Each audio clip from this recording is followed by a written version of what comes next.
روح أهل الحال يا منبع الأفضال في جملة الأحوال عليك صلى الله يا كوكب الإنعام يا لجة الإلهام في درة الأيام عليك صلى الله. سيدنا النبي سيدنا النبي سيدنا النبي يا كامل الأنوار سيدنا النبي سيدنا النبي سيدنا النبي يا كعبة اللهم صل على سيدنا محمد صلاة تخرجني من ظلمات الوهم وتكرمني بنور الفهم وتدخلي ما أشكل حتى يفهم أنك أنت تعلم ولا أعلم إنك أنت علام الغيوب. اللهم صل وسلم وبارك على مولانا محمد وآله النور المذهب للنسيان بنوره في كل لمحة ونفس عدد ما وسعه علم الله. يا فتاح يا عليم يا فتاح يا عليم يا فتاح يا عليم افتح علينا فتوح العارفين. صلى الله على مولانا محمد وعلى آله وصحبه وسلم. نويت التعلم والتعليم والإفادة والاستفادة والتذكر والتذكير والنفع والانتفاع والحث على التمسك بكتاب الله وسنة رسول الله والدلالة إلى الخير ابتغاء مرضات الله وقربه وثوابه سبحانه وتعالى. بسم الله الرحمن الرحيم. السلام عليكم ورحمة الله وبركاته.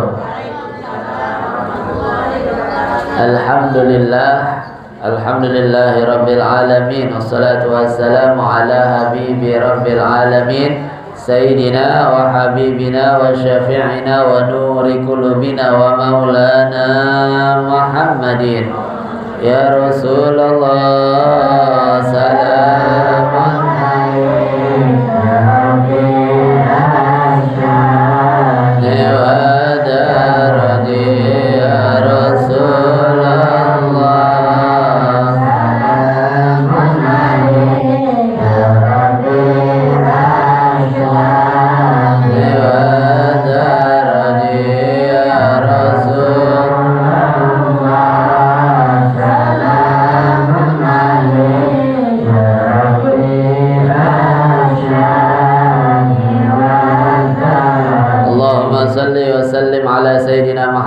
الفاتح لما أغلق الخاتم لما سبق ناصر الحق بالحق والهادي إلى صراطك المستقيم وعلى آله وصحبه حق قدره ومقداره العظيم.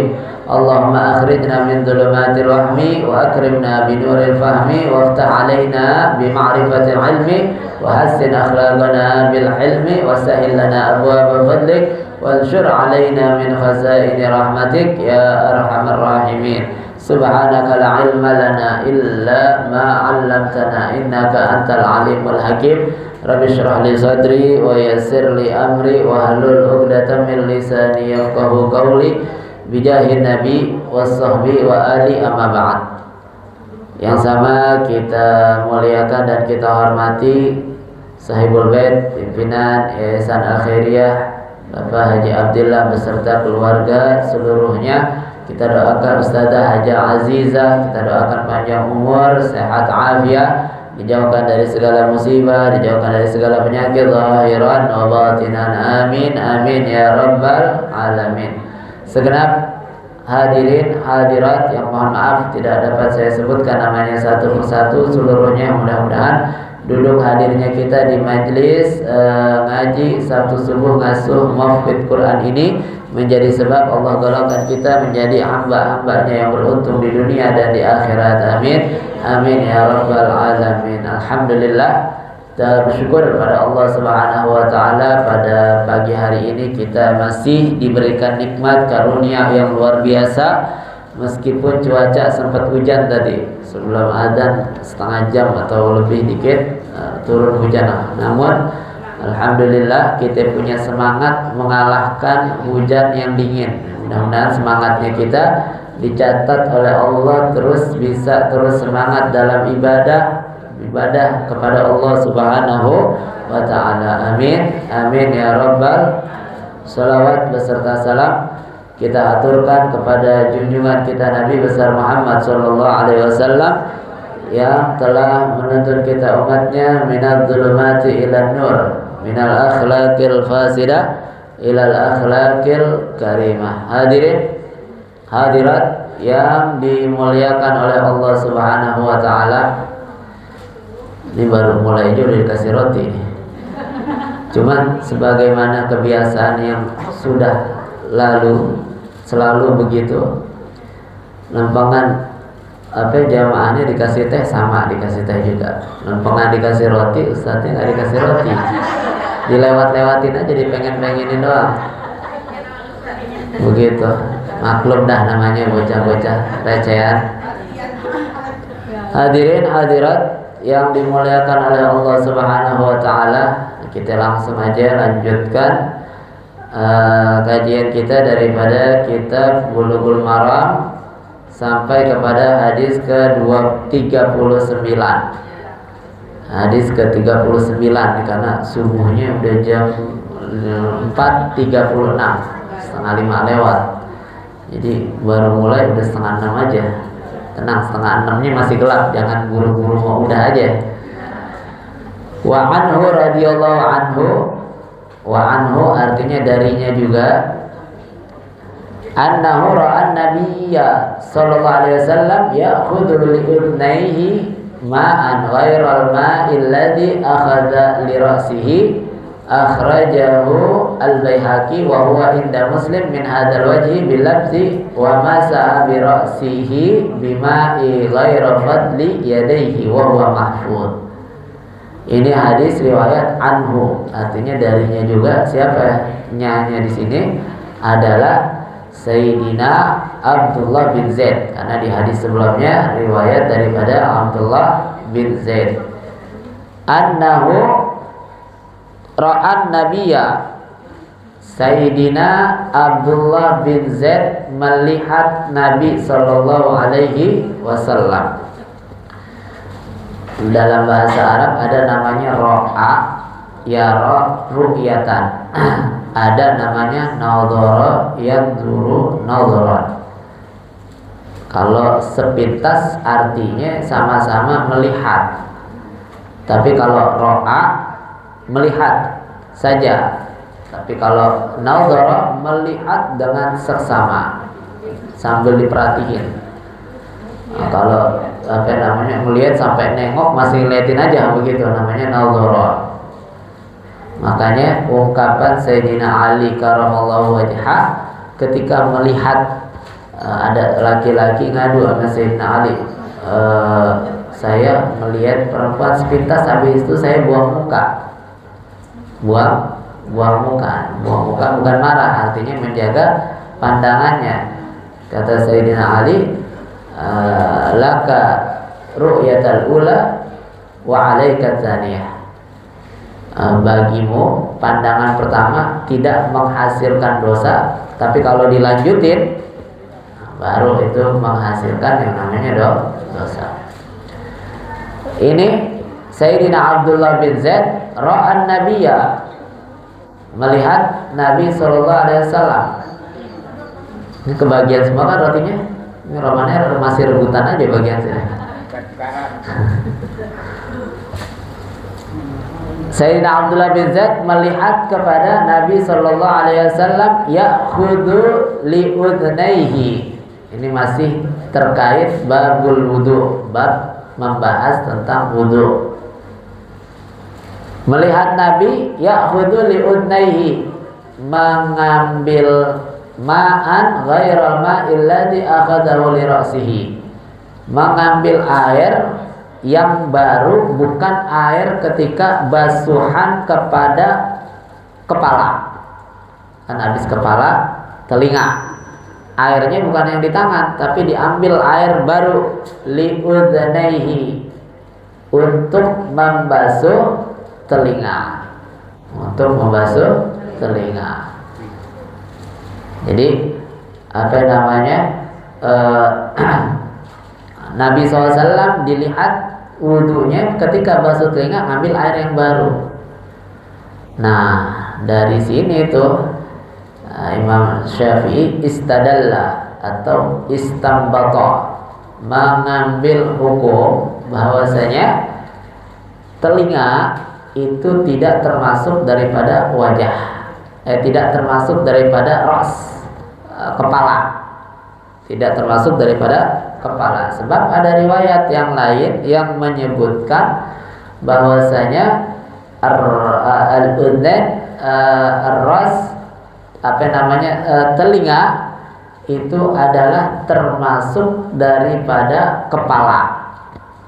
Imam Syafi'i menanggapi hadis tersebut bahwasanya boleh atau jawaz, boleh membasuh telinga dari bekasnya air kepala, tapi yang sunnah diambil air yang baru. Begitu. Jadi sebab Nabi ambil air baru lagi, artinya diambil air baru buat basuh telinga. Kemarin sedikit kita udah menyebutkan bagaimana membasuh telinga sampai 15 kali. Jadi basuh telinga tuh sampai 15 kali tuh telinga kena air. Mau dihitung lagi 15 ya? Udah ya, udah ingat kan? Kalau dihitung lagi panjang urusannya nih. Roti nggak kebakan ujung-ujungnya nih. Jadi basuh telinga itu sampai 15 kali, sunnah membasuh telinga. Wa huwa inda muslimin, ini adalah hadis riwayat daripada Imam Muslim. Ada lagi riwayat yang lain, riwayat yang disebut dengan al-mahfuz. Ini dalam ilmu mustalahul hadis, al-mahfuz ini adalah hadis mahfuz. Dan ada istilahnya hadis sahih, ada hadis dhaif. Nah, di antara hadis sahih dan hadis dhaif itu banyak sebutan-sebutannya. Gampangnya begitu, banyak aneka ragamnya. Di bawah naungan dhaif ada sebutannya banyak. Di bawah naungan sahih juga ada sebutannya banyak. Nah, salah satunya yang ada di bawah naungan sahih itu namanya hadis mahfuz, yaitu hadis yang diriwayatkan oleh seseorang yang siqah. Siqah ini orang yang bisa dipercaya kalau kita terjemahin. Artinya dia itu adil. Adil, bisa dipercaya dan kuat hafalannya. Kuat hafalannya, sebab kriteria orang yang bisa meriwayatkan hadis itu adalah beberapa diantaranya mesti adil. Ini adil ini dia nggak pernah bikin dosa besar dan jarang sekali bikin dosa kecil. Seseorang kalau pernah melakukan dosa besar, levelnya turun, rating turun. dari ratingnya adil jadi fasik. Jadi fasik. Nah, fasik kebalikan dari adil. Pernah bikin dosa besar, fasik. Sering banget bikin dosa kecil, fasik. Begitu. Terus gimana biar naik ratingnya? Biar naik ratingnya, naik levelnya, diuji dalam 1 tahun. Sekiranya dia tidak melakukan dosa besar lagi atau tidak sering kali melakukan dosa-dosa kecil, ratingnya naik jadi adil tuh. Ratingnya jadi adil. Dan orang adil ini penting. Kita kalau mau nikahin orang harus ada apanya? Saksinya. Nah, saksinya itu kata ulamanya harus orang yang adil. Harus orang yang adil. Walaupun sebagian ulama sedikit kasih kebijakan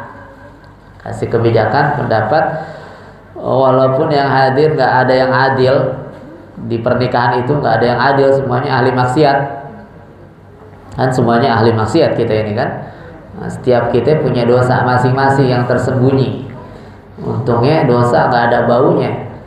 Kalau ada baunya kita orang nggak mau deket-deket kita, begitu. Dan ini termasuk adalah rahmat Allah Subhanahu wa ta'ala. Di antara rahmat Allah yang terbesar adalah as-satr. Apa itu? Menutup. Allah tutup aibnya kita, Allah tutup perbuatan dosanya kita di hadapan orang lain. Ditutup. Makanya tuh Allah tuh paling demen ada orang yang suka nutupin aib saudaranya. Sampai Nabi itu tegasin, man satara musliman fid dunya satarallahu aibahu yaumal qiyamah sab'ina aibahu yaumal qiyamah, atau kama qala Nabi SAW. Orang yang nutupin aibnya saudaranya di dunia itu nanti di akhirat ditutup aibnya sama Allah Subhanahu wa ta'ala. Di depan kita kalau buka aib saudara kita paling yang tahu sekampung. Allah se-RT yang tahu, begitu. Apa namanya, paling banter sekampung dah dia tahu. Tapi nanti kita dipermalukan sama Allah Subhanahu wa ta'ala ketika orang lagi ngumpul semua di mahsyar. Mulai dari Nabi Adam sampai orang terakhir. Siapa kira-kira orang terakhir? Ada yang mau jadi orang terakhir? Nggak ada. Mau duluan? Nggak juga. Pelin-pelan nih, mau terakhir nggak mau. Suruh duluan nggak mau juga. Sekarang ditanya ada ini ibu-ibu mau masuk surga apa enggak? Mau. Sekarang mau? Hah? Nggak mau sekarang nih? Nggak mau masuk surga? Nggak sekarang. Nanti bareng-bareng ya. Kalau masuk surga. Insya Allah. Kalau begini terus insya Allah masuk surga. Apalagi lagi begini meninggal. Ada yang mau begitu? Jadi apa namanya tadi, ngomong apa tuh? Ngomong apa tadi ya? Oh iya, mempermalukan. Nutup aibnya saudara tuh Allah sifatnya senang nutup saudaranya. Nah, kita biasain deh. Kalau ada aib segala macam, aib mulai aib yang kecil, aib yang besar, saudara kita tutupin, jangan dibeberin. Kita kan kadang-kadang suka salah cari solusi.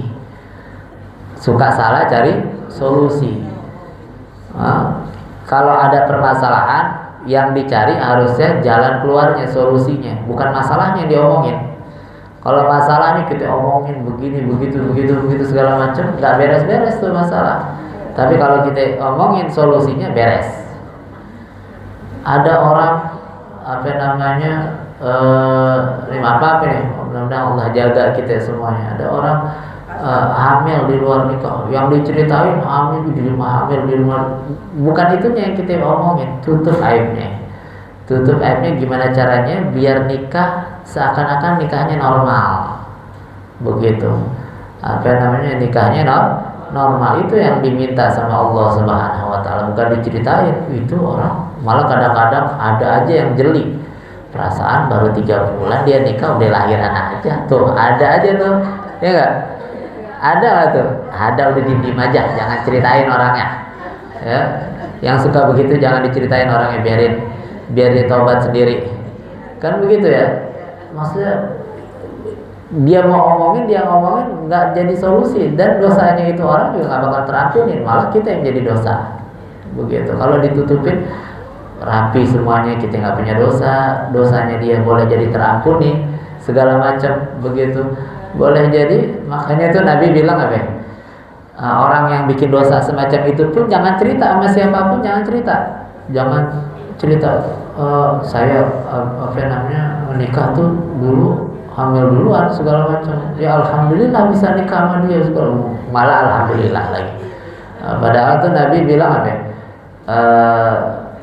Kullu ummati yadkhuluna al-jannah illal mujahirin.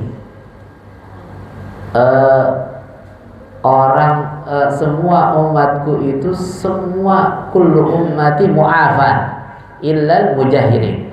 Semua umatku itu dosanya terampuni sama Allah Subhanahu wa taala.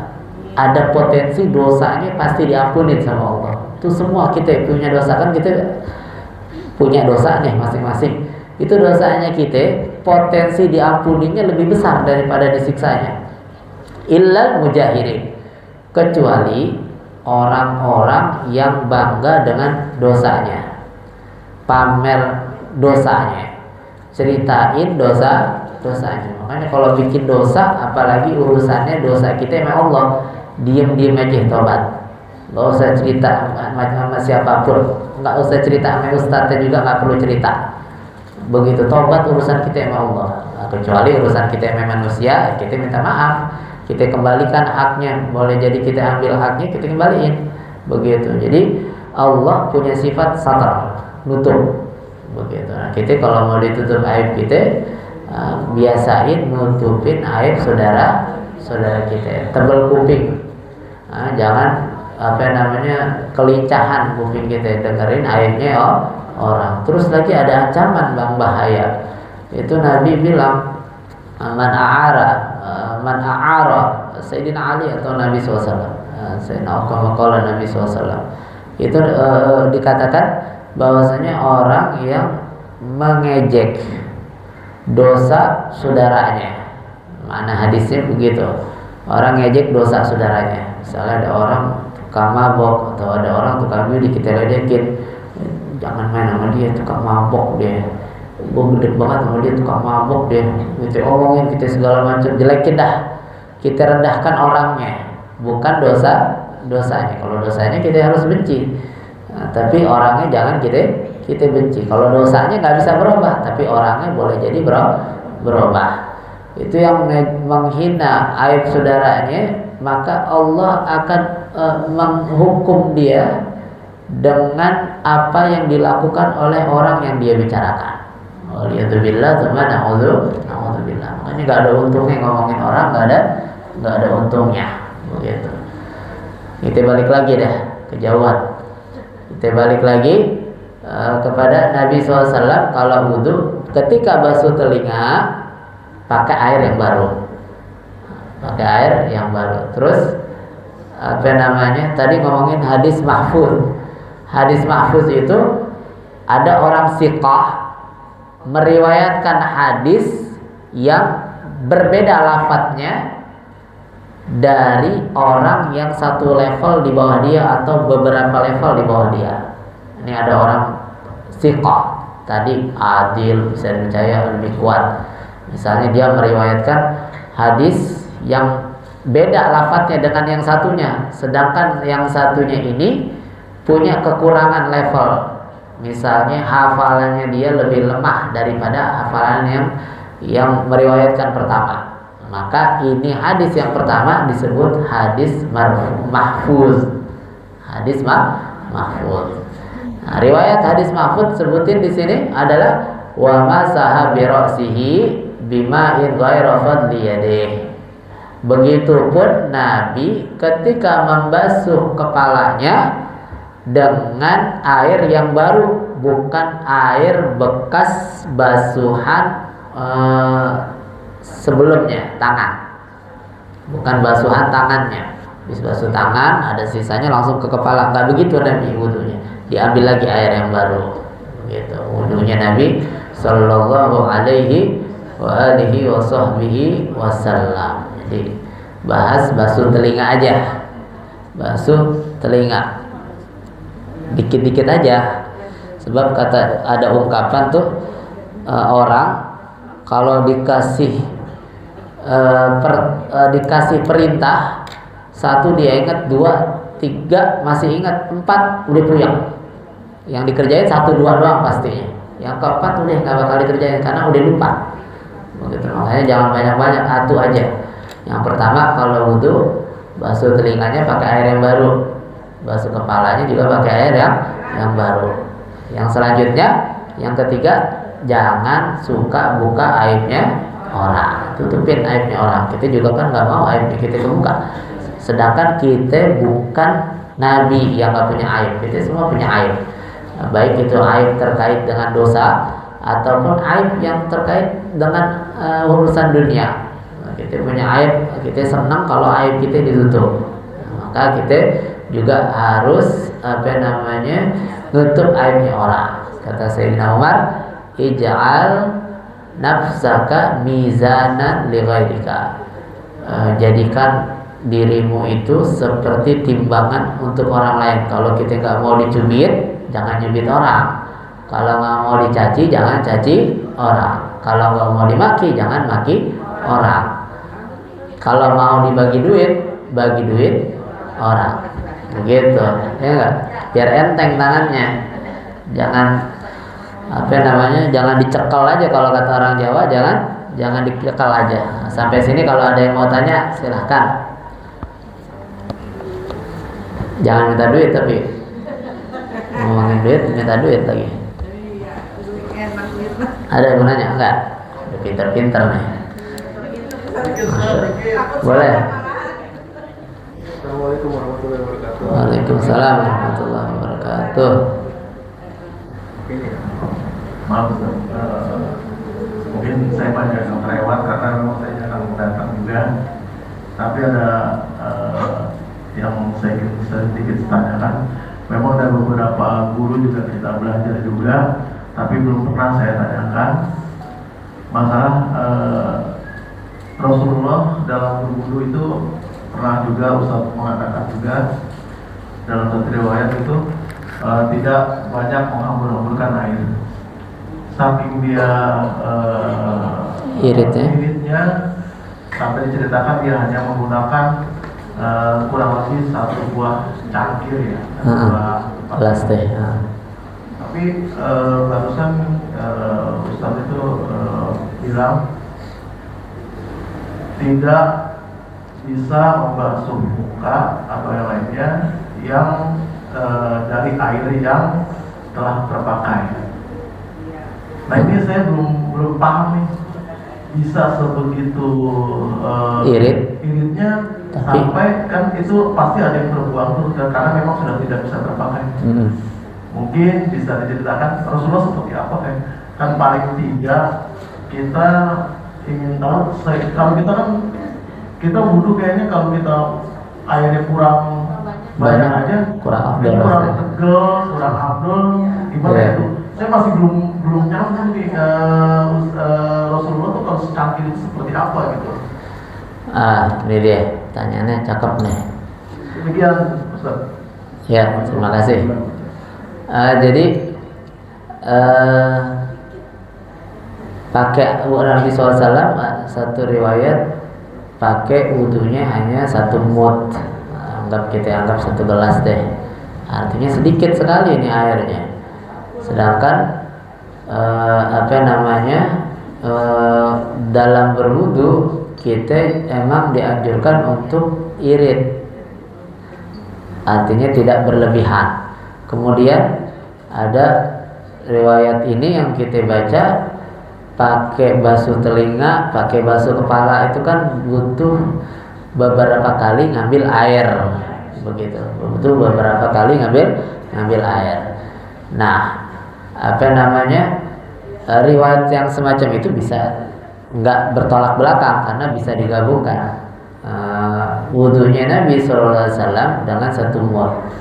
Kemudian mengambil air untuk telinga tidak harus banyak, kan begitu. Kemudian Nabi tidak menggunakan keran. Kalau keran udah pasti banyak, yang kebuangnya aja udah banyak kan tuh.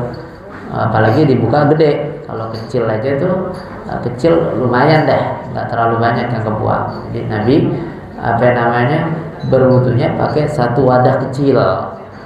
Jadi 1 wadah kecil, tangannya kita pernah amalkan, kita cobain, walaupun nggak gelas, kita pakainya botol aqua segini nih. Ini nggak habis nih airnya nih segini. Terus kita bolongin sedikit.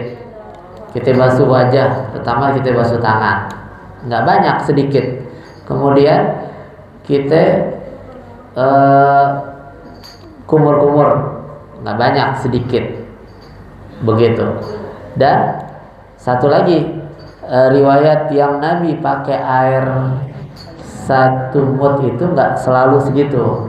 Ada kalanya Nabi lebih dari itu. Sesekali Nabi pernah wudhu pakai 1 mud. Tapi pernah juga Nabi lebih dari 1 mud, begitu. Jadi kalau emang pun 1 mud, ini kita anggap 1 mud lebih, ini cuma 1 mud lebih sedikit. Wudhu begini, kita wudhu kumur cukup sedikit. Kemudian basuh hidung sedikit, begitu. Walaupun 3 kali nggak ngambil banyak. Kemudian basuh wajah, kita ini bolongin kan nih, siprati gini, kena semuanya sambil niat. Kemudian basuh tangan begini, kita giniin, begitu, kita giniin, begitu. Terus kita basuh kepala, kita ambil gini, kena semuanya, masih bisa kena sunnah wudhu sempurna. Kemudian ambil telinga, dua-duanya, satu-satu, dua-duanya, begitu, kena. Ini nggak habis, segini ini nggak habis. Kalau dicoba begitu nggak habis. Apalagi kita kalau wudhunya itu yang wajib-wajibnya aja, lebih sedikit. Jadi ngambil air untuk kepala, untuk telinga, untuk yang lainnya itu nggak harus banyak, artinya sedikit-sedikit. Dan air yang di situ kan nggak netes ngalir keluar terus, ketika dipakai baru ditetesin. Dan itu caranya Syafi'i sah karena mengalir. Kita pakai cara Syafi'i. Kalau Maliki harus diusap segala macam, itu pun masih bisa. Caranya Maliki harus menyulurkan kepala, masih bisa. Artinya riwayat yang itu dengan riwayat yang ini tidak bertolak belakang, bisa nggak ta'arud kalau kata ulamanya, nggak saling bertolak belakang, bisa dipadukan. Kalau bahasa kita bisa dipadukan. Tetap memperhatikan keiritan menggunakan air dalam wudu tanpa mengabaikan kesunahan di dalam kita berwudu. Dan israf itu artinya sangat berlebihan. Kita ambil contoh kumur. Kita kalau wudu kumur berlebihan itu sunnah. Tapi ketika kita dalam keadaan berpuasa nggak sunnah kumur berlebihan. Nah, kumur berlebihan itu bagaimana? Kumur habis itu kita biasa kumur keluarin. Kalau berlebihan sampai kita dangak gitu, gitu keluarin semuanya. Lebih dari biasa kita kumur.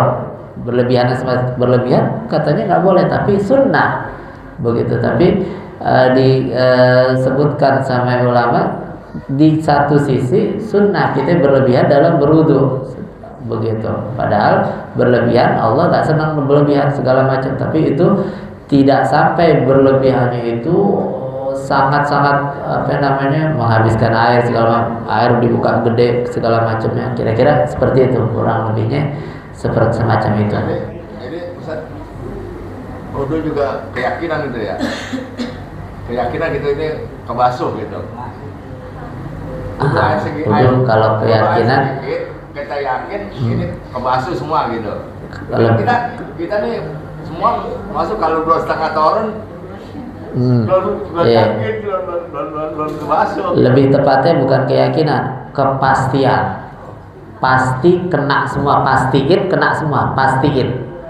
Bukan kalau nggak banyak, nggak yakin kena semuanya. Itu was-was takutnya. Mas khawatir kayak begitu masuk kategori was-was. Kalau nggak banyak, rasa-rasanya nggak afdol atau rasa-rasanya nggak kena semuanya, kurang tegel begitu. Nah, masuk takut khawatir masuk kategori was-was, walaupun was-was yang nggak terlalu parah kalau cuma begitu. Nah, lebih tepatnya pasti kena. Kita pastiin kena semuanya, memastikan. Karena kalau nggak dipastikan jatuhnya jadi orang Jawa bilang sembrono, sembarangan dulunya. Nah, itu diancam sama Nabi SAW, wailul lil akibat. Kama qala Nabi SAW, celaka orang yang nggak perhatikan ketika membasuh tumitnya, kakinya. Karena kan kaki kadang-kadang kita males mau nunduknya, kita siram-siram doang, kadang nggak perhatikan gitu. Nah, itu Nabi kasih wanti-wanti. Artinya kita wudhu bukan yakin, tapi pastiin kena semuanya. Kalau yakin orang kadang-kadang kayak begitu, harus banyak baru yakin, gitu. Harus pasti kena semuanya, baru pindah ke ke basuhan rukun kedua. Kalau belum sempurna yang ini, jangan pindah dulu ke basuhan yang selanjutnya. Sebab salah satu syarat pindah rukun dari rukun 1 ke 2, rukun pertamanya juga itu harus sempurna dulu, baru pindah rukun selanjutnya. Kalau enggak, rukun keduanya enggak sah karena yang pertama belum sempurna. Jadi begitu. Jadi yakin, pastiin kena. Dengan mastiin, kadang-kadang tangan juga suka begitu, sininya nggak kena nih. Kita tangan gini-gini, emang diusap begini doang, tapi sininya nggak kena nih kadang-kadang. Makanya ntar apalagi ada lagi di hadis selanjutnya Nabi ajarin kurang lebihnya kita kalau wudhu nanti di hari kiamat orang umatnya Nabi Muhammad bisa keciri dengan bekas wudhunya. Kalau emang bisa dilebihin ketika wudhu, lebihin. Wah, ini ngomong lebih emang irit lagi nih, beradu lagi, lebih emang irit. Suruh lebihin, basuh tangannya, dilebihin. Kalau tangan itu kan yang wajib sampai ke siku, tapi ada ulama definisikan atau mengambil hukum istinbat, ada kaidah usul fiqh, ma la yatimul wajib illa bihi fahuwa wajib. Aslinya pakai siku, sampai siku wajibnya. Tapi kalau enggak dilebihin sedikit, enggak sempurna basuh tangannya sampai siku, maka melebihkan sedikit wajib. Begitu. Jadi batasan kita bicara pendapatnya Syafi'i.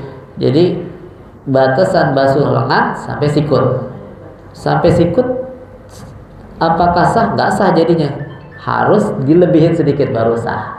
Karena mala yatimul wajib illa bihi fahuwa wajib.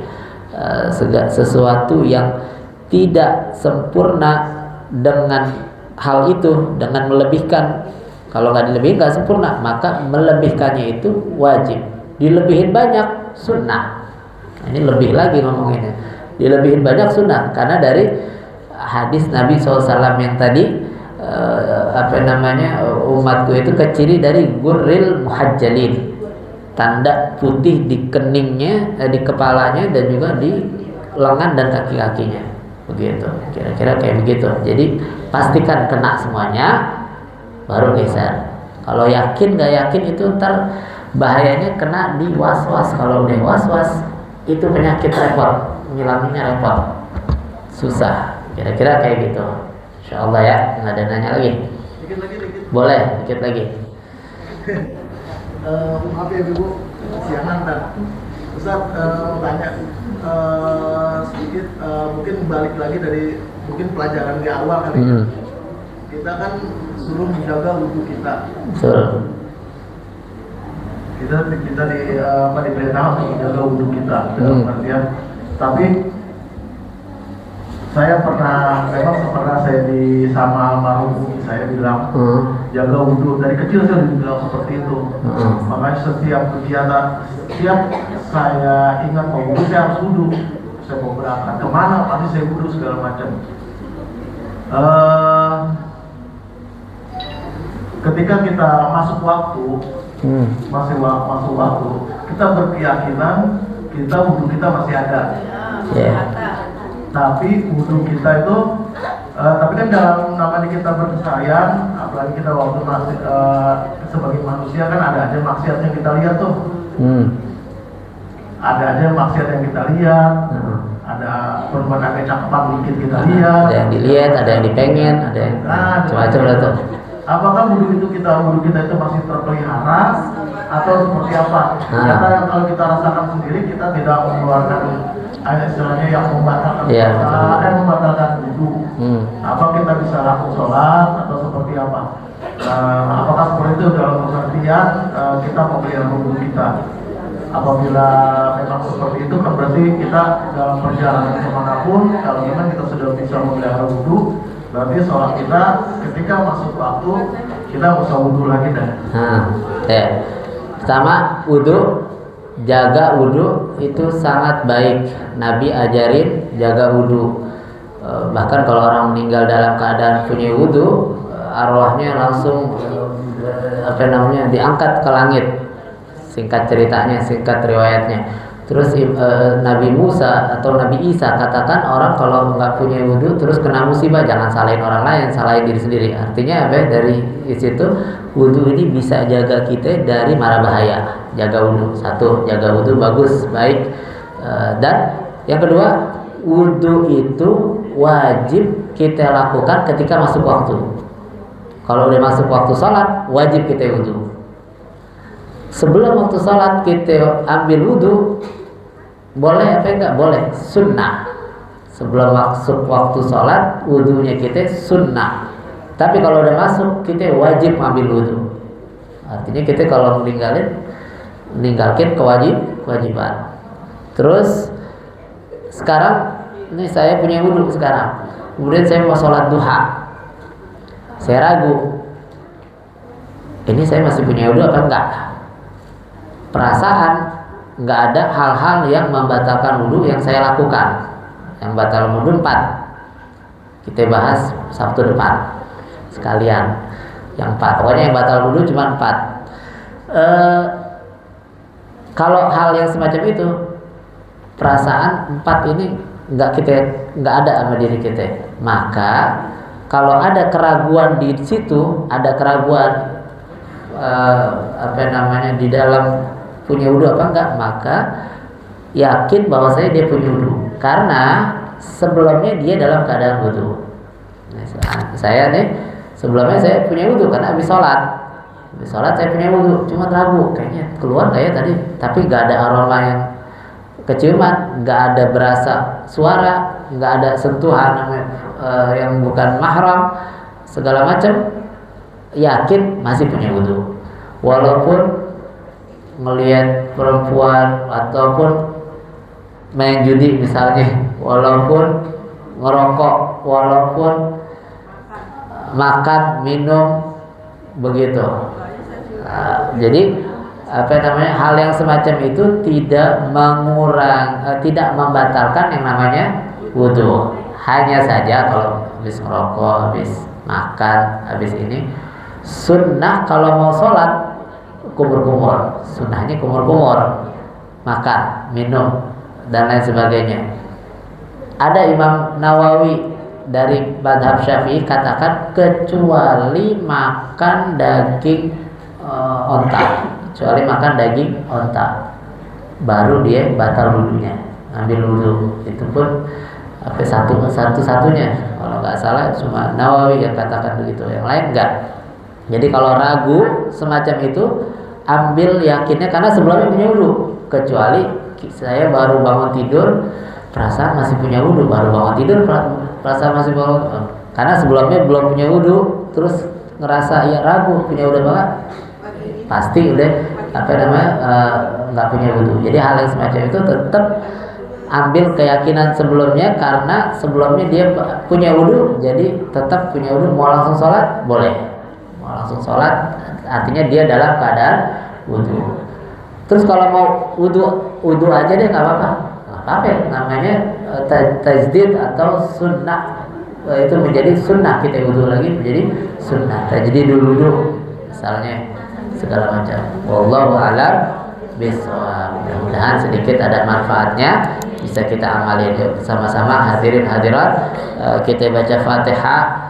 Yang pertama kita baca Fatihah buat kerabat kita, saudara kita yang kurang sehat seluruhnya, baik itu penyakit yang ringan, yang berat, khususnya guru-guru kita yang kurang sehat, orang-orang tua kita, Bapak Haji Musyahid, Habib Zain bin Ibrahim Sumit, dan seluruhnya. Mudah-mudahan Allah angkat segala penyakitnya, Allah berikan kesehatan sempurna, afiat sempurna, kesembuhan yang sempurna, biniyati syifa wa sihawatul amri fi ta'atillah wa ta'ati rasulillah ala hadhihi niyyah wa ala kulli niyyah salihah. Al-Fatihah. A'udzu billahi minasyaitonir rajim. Bismillahirrahmanirrahim. Alhamdulillahirabbil alamin arrahmanir rahim maliki yaumiddin. Iyyaka na'budu wa iyyaka nasta'in. Ihdinas siratal mustaqim, siratal ladzina an'amta 'alaihim ghairil maghdubi 'alaihim waladdallin. Amin. Baca Fatihah. Selanjutnya punya hajat, seluruhnya kita hadirkan hajat kita masing-masing. Juga khususnya ini siapa tadi, Karina namanya ya, Karina mau lahiran, mudah-mudahan lahirannya lancar, lahir bayi anak menjadi anak yang soleh, dan juga digampangkan kelahirannya, sehat ibunya, sehat anaknya, afiat seluruhnya. Juga ini Diana yang baru lulus ya, baru wisuda, mudah-mudahan masih lanjut kan, lulus dulu habis itu lanjut, tetap ada ijazahnya dulu, lulusnya biar jadi ilmunya manfaat, tambah jadi manfaat buat lingkungan, buat orang sekitar seluruhnya. Dikabulkan segala hajat-hajatnya semua dari kita, dan setiap kita punya hajat masing-masing. Mudah-mudahan hajat-hajat kita dikabulkan oleh Allah Subhanahu wa taala. Ala hadhihi niyyah wa ala kulli niyyah salihah. Al-Fatihah. A'udzu billahi minasyaitonir rajim. Bismillahirrahmanirrahim. Alhamdulillahirabbil alamin. Mama ingetin bahwa Ihdinas siratal mustaqim, siratal ladzina an'amta 'alaihim ghairil maghdubi 'alaihim waladdallin. Amin. Satu lagi katanya suruh ingetin, insyaallah tanggal 14 Februari Majelis Miftahul Jannah ngadain pawai obor. Mau hadir pawai obor tanggal 14, kita mulai dari habis maghrib kumpul-kumpul biasa, zikir-zikir segala macam. Nanti kick off-nya habis isya. Mudah-mudahan nggak hujan ya. Kalau hujan kita main hujanan bareng dah, insyaallah. Di tanggal 14 Sabtu malam Ahad. Mau ikut andil juga boleh. Yang mau ikut memeriahkan, ikut hadir, atau mau memeriahkan ikut andil untuk persiapannya segala macam, silahkan nanti hubungin Ustazah Hajijah atau bisa hubungin saya langsung. Kemudian juga Nisfu Sya'ban biasa kita adakan di sini juga, Nisfu Sya'ban tanggal 2 Februari malam Selasa, malam ke-15. Kalau bulannya cuma 29 gimana ya? Kalau malam 14 enggak. Itu bulan mau 29 mau 30 tetap ngadain Nisfu Sya'bannya di malam ke-15. Karena kita lihat pemerintah nentuin tanggal 1-nya kemarin tuh, sekarang ini maka tanggal 2-nya tanggal 14-nya itu di tanggal 2 Februari, hari Senin malam Selasa. Insyaallah Allah kasih sehat, Allah kasih afiat, Allah kasih kita panjang umur semuanya. Ini pawai buat kita, insyaallah makan bakso dah sama-sama di sini ya. Insyaallah. Hadirin hadirat yang dimuliakan Allah, mari sama-sama kita tutup pengajian ini dengan talqin zikir. Semoga dengan talqin zikir ini Allah pertebal keimanan kita, Allah perkokoh keislaman kita, Allah tidak cabut nyawa kita melainkan dalam keadaan husnul khatimah. Qala Rasulullah sallallahu alaihi wasallam, afdalul mabutuhan wan nabiyyuna min qabli la ilaha illallah.